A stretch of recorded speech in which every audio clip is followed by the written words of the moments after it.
Chiara Sangiorgio is in London. She's Amnesty International's advisor on the death penalty. Thank you so much indeed for joining us. Is there something, Chiara, about the top countries that you've identified in your report that has changed over the past year, or have they regularly been countries where most executions take place? Thank you for having me. It's fair to say that the top executing countries have been very similar year on year. We had China, as you mentioned, maintaining the lead executioner position.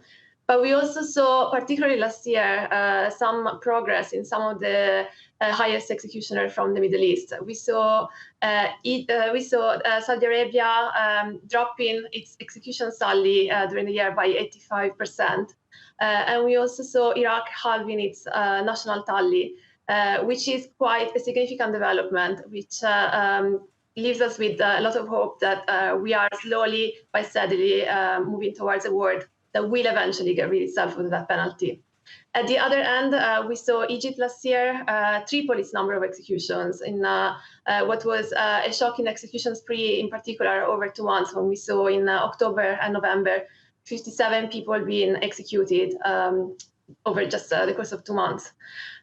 What is also very concerning about the Middle Eastern region is that we see again and again that the sentences are imposed as a result of grossly unfair trials, often with convictions that are relying on evidence that was extracted through torture, so confessions extracted from the prisoners and the defendants while under torture, with limited or sometimes no access to their legal representative. This is shocking and was somehow heightened by COVID-19. As we saw, the prison visits were restricted in many, many countries, and access to legal representation became an issue as well. I think most people would understand that because of Amnesty International's general guidelines and your philosophies about what you're trying to achieve as an organization, you'd be completely against capital punishment. But have you looked as an organization into how effective capital punishment may have been in these countries? In other words, is there a lower crime rate in those countries when you compare it to, well, other countries of a similar size or other countries geographically in those regions? We, as Amnesty, as I say, oppose the death penalty, have looked into that. We also have experts that are independent of Amnesty, independent of any other institutions that have looked into that and have repeatedly concluded that there is no convincing evidence that the death penalty has a unique deterrent effect. What is something that we need to kind of go past that is why there is this perception that the death penalty would be an effective solution to crime. We have not seen that, but why is that? We feel that that responds to the need for better safety, better protection. And it's something that needs to be addressed through long-term measures. We need to look at the root causes of crime, look at the root causes of inequality, look at the root causes of what better state institutions can deliver in terms of justice, and not taking people's lives, particularly as we're all struggling in the pandemic and appreciating once again the deep value of human life. Chiara, I'm going to slightly go out on a limb and just use my own personal experience of following international news for a few decades.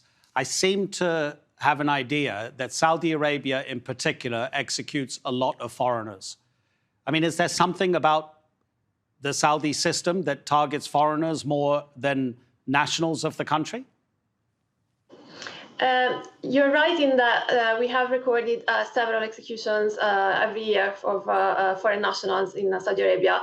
It's not the only country. And I think what is concerning is that very often we see unfair trials or different concerns with regard to the unfair trials in terms of providing access to translation, to interpretation, and overall a different access to the protections and the safety network, if you want, that a prisoner might have in trying to put forward the best possible defense.